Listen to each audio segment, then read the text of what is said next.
Hi guys! For today's video, ngayong araw nga ito ay may dalawa nga akong gagawin. Hindi ko nga alam kung pagpapahinga nga ba itong ginagawa ko. Kasi naman rumarakit pa nga rin ako. Baka kasi lagnatin ako kapag wala akong ginagawa. Di na talaga sanay yung katawan ko kapag hindi ako nagtatrabaho. Tapos eto nga yung ginawa ko ngayong araw. Simple pa nga lang yung mga ginagawa ko kasi nga beginners pa nga lang ako. Kaya naman kapag natatapos kong gawin yung mga customer ko at nakikita ko sa mukha nila na masaya sila, natutuwa talaga ako. Nagpipray nga ako lagi na wag matanggal kaagad yung mga nails nila. Pero thank you talaga sa lahat na nagtitiwala. At ito nga, para sa dinner nga namin, pinagsaluhan nga namin tong crispy ulo. Sobrang sarap talaga ng mga gantong ulam. Tiyak talaga na mapaparami talaga yung kain mo. Walang diet-diet kapag ganyan nga ang mga ulam. Kakatapos ko nga lang kasi gumawa niyan, tapos sabi nga ng kapitana kumain na nga daw kami. Pagsaluhan nga daw namin tong crispy ulo ng baboy. Ang sarap talaga niya ng crispy talaga. Natatakam na naman nga ulit ako habang nagvo-voice record.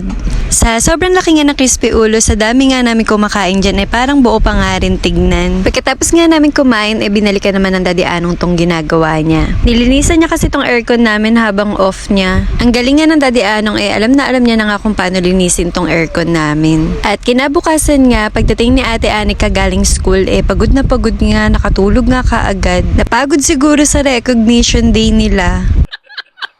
Sa second quarter nga nila kasi sa school ay with honors ulit si Ate Kaka. Kaya naman habang natutulog siya, pumunta nga ako dito sa Jollibee. Napagkasunduan nga namin ng Daddy Anong na ibili nga siya ng Jollibee. Reward nga ito dahil nga with honors siya. Sa mga gantong reward nga masayang masaya na si Ate Kaka. Ang sabi ko nga sa kanya, magkakaroon lang siya ng reward ng mga ganto kapag nag-aral nga siya ng mabuti. At mabalik nga tayo dito. Waiting na nga lang ako sa in-order ko. Tatlo nga lang kami sa bahay, wala kasi ang Daddy Anong.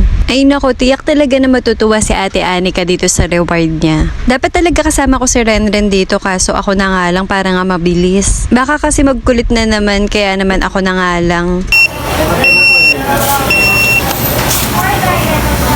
At ito nga, okay na nga yung order ko. Pagka-uwi ko nga ng bahay ay ito na nga si Ate Kaka, gising na nga. Pinatingin ko na nga lang si Barenren sa mama ko. Tulala pa nga ang ate dyan pero panay thank you nga siya. At ito nga yung kuha niya sa school sa recognition day nila. Pagkatapos nga kinagabihan nga nagkayayaan nga kami ng Daddy Anong. Magpamassage nga daw kami para nga ma-relax naman kahit papano. Ito na nga lang yung mga reward namin para sa sarili nga namin. At kahit pa nung dalaga pa ako noon napakahilig ko talaga hilot talaga noon kasi wala pa nga pang spa noon. Wala nga kaming idea ng Daddy Anong kung saan kami magpapamassage. Pero sabi ko nga sa kanya sa malapit nga lang. Malapit nga lang sa amin para pagdating namin sa bahay tulog nga kaagad. Dito nga lang kami napunta sa may Spa Innovation. At ito nga yung mga rate ng services nila. Pag nagpapamassage nga kami ng Daddy Anong, ang madalas ko nga kinukuha yung full body massage with ventosa. Ayoko na kasi yung binabasa-basa pa yung katawan ko, lumigin na nga ako. At ito nga, fast forward tayo, natapos na nga kami magpamassage ng Daddy Anong. So, ito nga lang muna for today's video. Ayun lang, see you on my next mini vlog. Thank you for watching.